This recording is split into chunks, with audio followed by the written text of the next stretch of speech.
Con su venia, diputado presidente. En virtud de que la cultura nacional posee profundas raíces indígenas,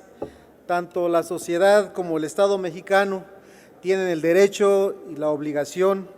y un gran compromiso con los pueblos originarios de México para preservar su cultura, su tradición, sus costumbres, sus lenguas y su visión del mundo. Si bien es cierto que el Estado mexicano reconoce y protege los derechos humanos fundamentales de sus habitantes sin distinción de ninguna índole, no se puede soslayar el hecho de que algunos sectores sociales han sido vulnerados y han enfrentado un largo camino para alcanzar ese reconocimiento respecto de sus derechos y libertades fundamentales.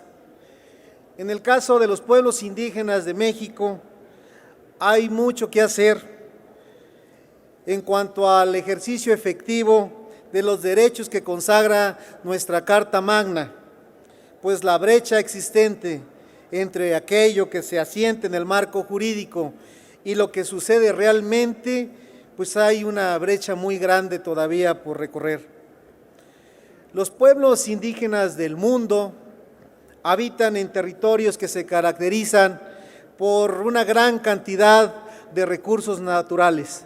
No obstante, también hay que reconocer que ese aislamiento da y deriva en una gran marginación y que viven y son discriminados por las condiciones en que viven. Derivado del hecho de que muchos de los territorios en los cuales han vivido tradicionalmente los pueblos indígenas son considerados como fuente de oportunidades para el desarrollo económico y enfrentan diversas amenazas por empresas y por la iniciativa privada, porque no son reconocidos plenamente como sujetos de derecho y por defender sus territorios de la voracidad de estas transnacionales y corporaciones nacionales que no comprenden el valor que la tierra tiene para la cultura indígena. La tierra constituye para los pueblos indígenas un elemento fundamental para su supervivencia, tanto física como cultural. De acuerdo a una resolución de la Corte Interamericana de Derechos Humanos, esta relación única con el territorio tradicional puede expresarse de distintas maneras, dependiendo del pueblo indígena particular del que se trate y de sus circunstancias específicas. Puede incluir el uso o preservar o presencia tradicional, la preservación de sitios sagrados o ceremoniales, asentamientos o cultivos esporádicos, recolección estacional o nómada, cacería y pesca, el uso consuetudinario de recursos naturales u otros elementos característicos de la cultura indígena y tribal, tal y como se establece en el Acuerdo 169 de la OIT. Bajo la lógica anterior, la garantía del derecho a la propiedad territorial resulta base fundamental para el desarrollo de la cultura, la vida espiritual y la subsistencia económica de las comunidades indígenas. Por este motivo, nuestro país ha emprendido esfuerzos destinados a proteger ese derecho.